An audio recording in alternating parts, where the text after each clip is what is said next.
Hey guys, so this is the video I promised. I'm gonna talk about visualization, and because my last video I was alone in the video, I thought it would be more fun to have some more people and animals in the shoot. So that's why I invited Leonie, my girlfriend. She's an amazing girl. She does health coaching, mindset coaching, everything together. I do sexiness coaching. So sexy standing for reaching a certain mindset in which you feel completely unstoppable. And that is really very much about personal empowerment. And I think pleasure and embracing your sexual energy is a very big part of that. But if we bring it back to the visualization now, rather than me talking about how much it impacted my life, I would love to hear what was your experience for our relationship when I, for example, started doing visualizations. Clement and I have been together for more than 2 years now, and we started off in a completely different spot than where we are now. Like, we've grown so much in the last 2 years, it's absolutely crazy. And we've also had our challenges. When we were in Bali at some point, we were kind of going through a rough patch, and he just started reading this book. And Psycho-Cybernetics, Maxwell Maltz. yeah, and It's I about remember visualization. what happened in that moment basically was that you started having a vision for our relationship.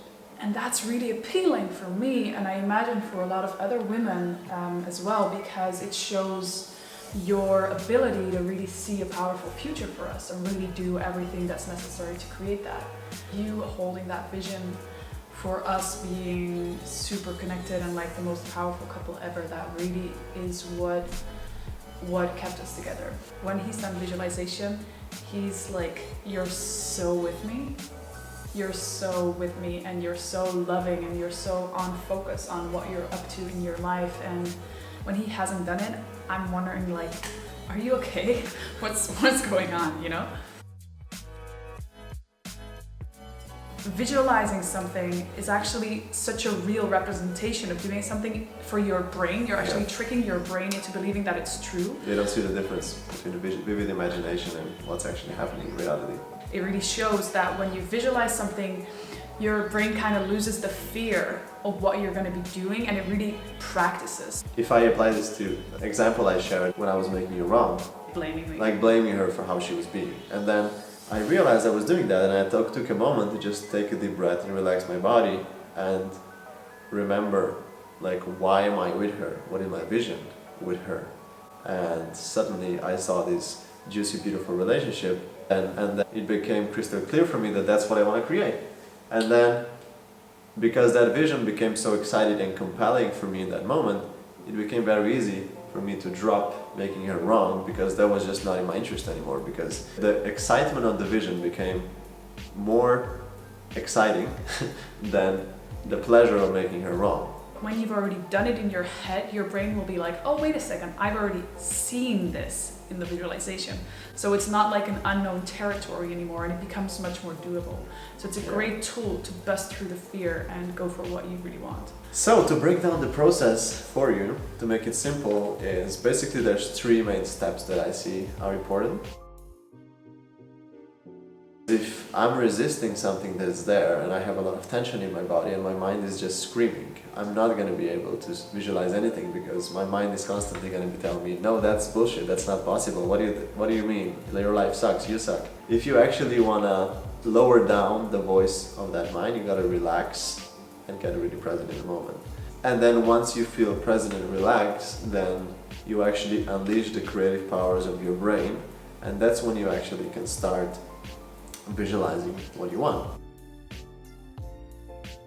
So you can start in a very simple way. Just think of one thing that you want to bring into your relationship or your life, just one thing, and just imagine that it had already happened. So for example, you can just say, I'm so happy and grateful that I have an amazing, beautiful relationship with a girl or a man, for example.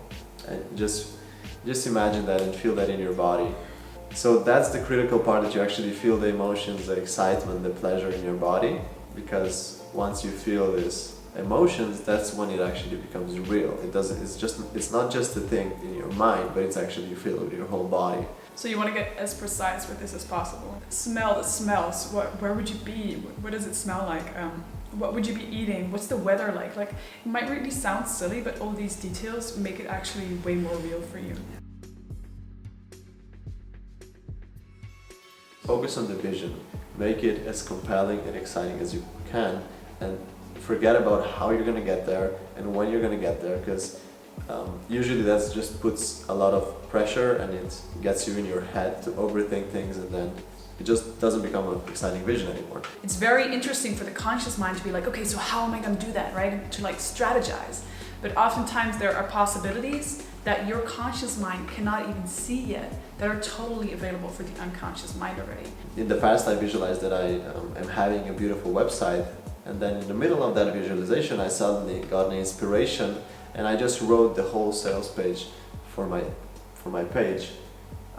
And that just happened in an instant, and that's one of the examples where my subconscious mind kicked in and helped me with that. So, plus you got an offer from a really cool girl to all of a sudden help you with all the tech stuff for your website. And design. Yeah. Thank you, Lara. Enjoy visualizing your future, and when you're going to do that for a while, you will suddenly start getting creative inspiration and ideas that really excites you, and possibilities you see that you haven't seen before. And that's the part where it's really important to take those steps and follow that inspirational flow, because that's when things will start moving. So then the last thing I think is really important to mention is, when I started visualizing and when you will start to do that, then suddenly there will become a gap between where you are and where you see yourself being. And I know that was really frustrating for me in the beginning.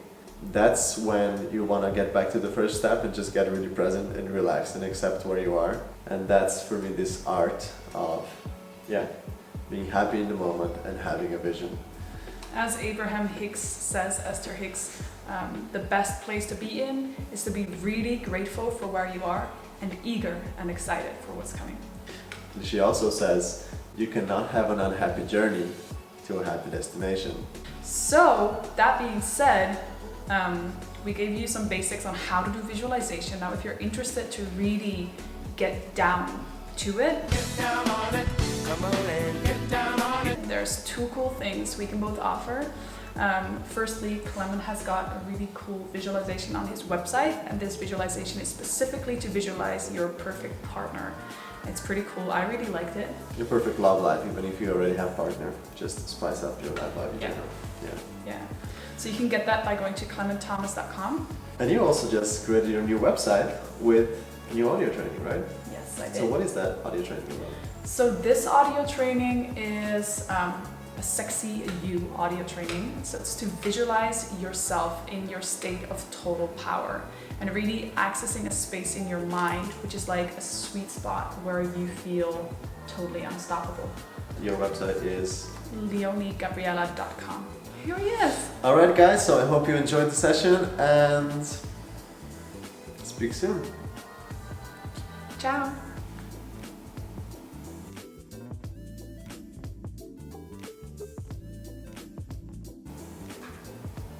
The dog's eating some sticks in the background. Shantusti, please some.